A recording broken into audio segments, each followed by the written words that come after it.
Hi, for all of you players, what has been your favorite memory so far this tournament off of the court?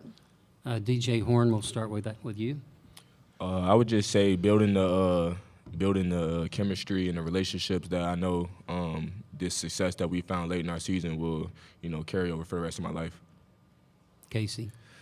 Oh, man, I would just say proving everyone wrong.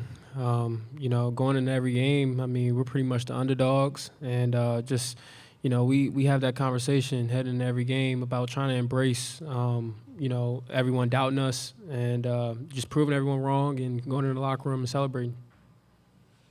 And DJ?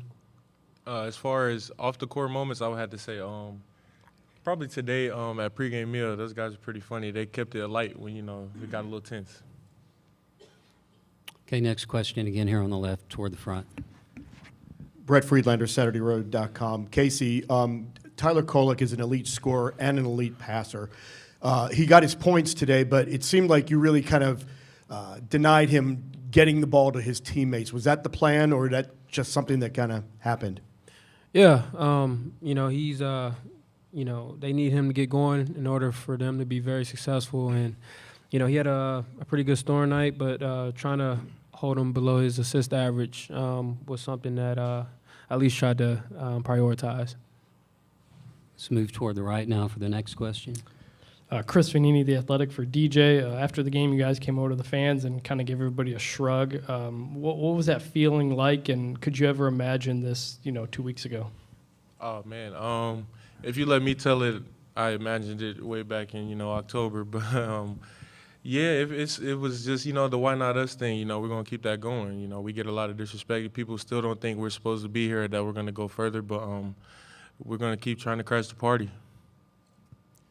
I think we have a question on Zoom.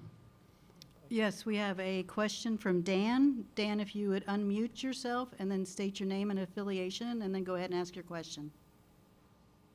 Yep, Dan Tortora, WakeCallDT.com. For each of the student athletes, just what you can say about the ACC playing in the conference. It's gotten a lot of disrespect, but now we're seeing at least 2 teams in the Elite Eight from the conference. Just what the level of competition was like, and your thoughts on the conference and how it prepared you for this. Let's start with DJ Burns and then come back toward me. I think that the ACC is one of the best conferences, if not the best conference. And, I feel like, we're not the only team that took it with the level of disrespect, and that's why we're all fighting now. Casey? Yeah, I agree. It 100% prepares you, even from a physicality standpoint. We're prepared just for a lot of different things that teams throw at us, whether it be super fast, super slow, and that's kind of what has been a major key for us to adapt with different things that the game presents. And DJ? Yeah, I agree as well. The ACC is a great conference, and I just believe that, we come into the arena, put our pants on the same way they put their pants on. So, like I said from the jump, why not us? Closing questions for our student athletes. Now we'll go in the back on the right. Thank you very much. Steve Foster, ESPN San Antonio. When I was a little kid, y'all made me cry because you beat the University of Houston.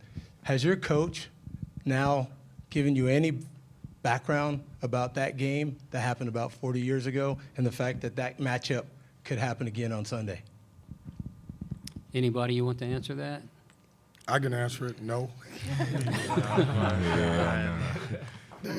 No, because we take one game at a time. It's 2 great teams that's going to play here in a little bit, and we don't know who's going to win the game. Could you give them some background if that in fact happened? Possibly. But some of the conversations that I have, you guys are not privy to. That's why we're here. Anything else for the student athletes? We'll take one last question. Okay, right here. Left side, in the middle. Skylar Dixon with the AP. Casey, I'm going to try that same question a little differently. You've been here a little longer. It is starting to look a lot like 1983. How aware are you of the history of the program and that it is starting to kind of dovetail like that? Oh, yeah, I'm fully aware. We pay homage to that team and that group all throughout the year. And, those guys have been valuable to us by coming back, giving us feedback, giving us different things that we could do to be better. So we definitely appreciate them, and we honor them just by going out and trying to win.